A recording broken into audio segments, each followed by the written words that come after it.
I want to close with this story. It was a beautiful spring day. And I walked into the children's ward, and this little girl was sitting just staring out the window, and her mother was there with her, and they both just looked so sad, and this little girl looked so ill. And so we were leaving the ward, and I said to the doctor, I said, what is the matter with her? And he said, she has a heart defect. And I said, oh, I said, that's pretty serious stuff. He said, yes. He said, it's very serious. And so typical American, you know, I said, so what's next? And he said, there is no next.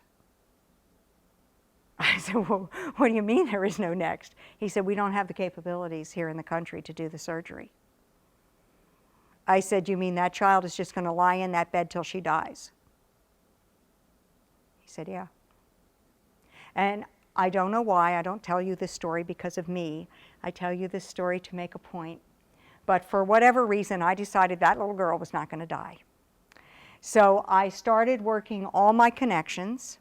I mean, I'm not Christiane Amanpour from CNN, but I do have some connections. And I started working my connections, and I talked to some people in the State Department. And the bottom line is, we actually got her heart surgery. A French team of pediatric surgeons comes into Kabul once a week, sets up like a MASH unit, and does the kids that are on the list, and flies out of Afghanistan, goes back to France for 3 weeks, regroups, and comes back the next month and does it all over again. And we were able to get her on the list, and a team of French surgeons saved her. Literally in a parking lot, in a MASH tent, they did this kind of delicate heart surgery. It's just incredible. It's incredible. And there she is, and her post-op checkup. Looks a little bit better, doesn't she? In return for the surgery, for doing this, I made her father promise me that if we saved her, he would not marry her off young, and that he would educate her. And he has kept his promise. She's 16 now. And this was her final checkup. She was being released from care, and she sent me a little message. That's her father, the soldier, who promised me that he would not marry her off young, and she sent me a little message. And I tell you this story because I want you to go away from this talk with the belief and the knowledge that one person can make a difference.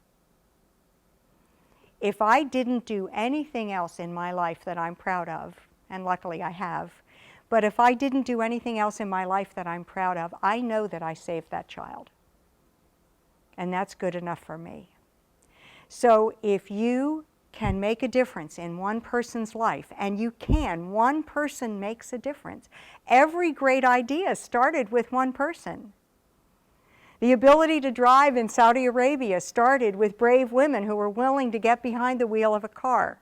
So don't ever think you can't make a difference, because you can. And what you want to do is you want to use your own courage and commitment and ask, will the world be a better, safer, more equitable, peaceful place for my having been here? And you are the next generation of leaders. You are. In 20 or 30 years, we're going to be depending on you for what kind of world we have. So we're counting on you.